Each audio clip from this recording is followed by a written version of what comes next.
ছেড়ে চলে গেছে বাবা।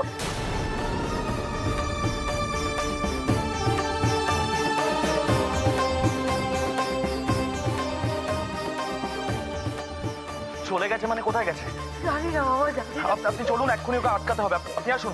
ঈশান, এত কিছুর পরেও তুমি? মাম্মা, পিকু যে মিথ্যে কথা বলছে তার তো সত্যি কোনো প্রমাণ আমাদের কাছে নেই।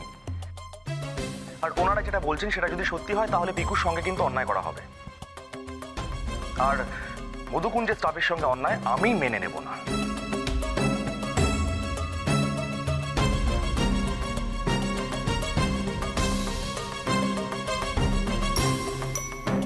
আপনি আসুন আমার সঙ্গে, আর একদম কাঁদবেন না, আসুন। ইশক, তুমি দাঁড়াও। তুমি কোথায় যাচ্ছ? এই ব্যাপারটা মধুকুঞ্জের সিইওকেই বুঝে নিতে দাও।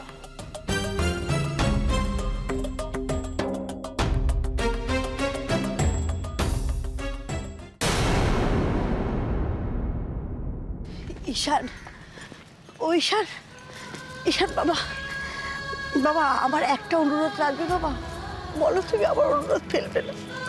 কি করছেন আপনি? বলছি তোমায়, বলছি এই যে এই দুটো চুড়ি তোমার কাছে রাখো। দেখুন, আমার পক্ষে ইম্পসিবল, আমি এটা হয় না বাবা। এটা এটা এটা বন্ধক মনে করে রাখো। দেখো তোমার কাছে রাখো, আমি তোমার কথা দিচ্ছি, আমি শাড়িগুলো ফিরিয়ে এনে দেবো। হয় না, আপনি শুনুন, এটা হয় না, আমি নিতে পারবো না। শোনো না ঈশান, ঈশান বাবা, আমি জানি এই দুটো চুড়ি তোমাদের অত দামি দামি শাড়ির বিনিময়ে কিচ্ছু না, তবু আমার মনে শান্তির জন্য তোমার কাছে রাখো। আমি কথা দিচ্ছি, বিশ্বাস করো, আমি তোমায় কথা দিচ্ছি, আমি সব শাড়িগুলো তোমায় ফিরিয়ে এনে দেবো। দেখুন, সবার আগে আমাদেরকে পিকুকে ফিরিয়ে আনতে হবে। হ্যাঁ, আমার পিকু, আমার পিকুকে তুমি ফিরিয়ে এনে দাও বাবা। বাবা, আমার পিকুকে তুমি ফিরিয়ে এনে দাও। আমি সারাটা জীবন কথা দিচ্ছি তোমার, তোমার পায়ে পড়ে থাকবো। এরকম এরকম করবেন না আপনি, প্লিজ এরকম করবেন না। চলুন, আপনাকে আমি বাড়ি পৌঁছে দিচ্ছি। হ্যাঁ, আর একটা কথা মাথায় রাখবেন, এই মধুকুঞ্জ থেকে কাউকে বিনা কারণে অপমানিত হতে হয় না।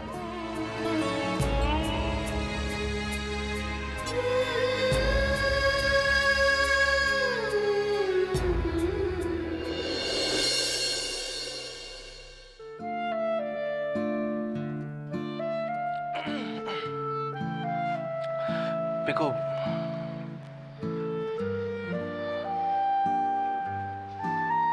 Thank you sir. It's okay.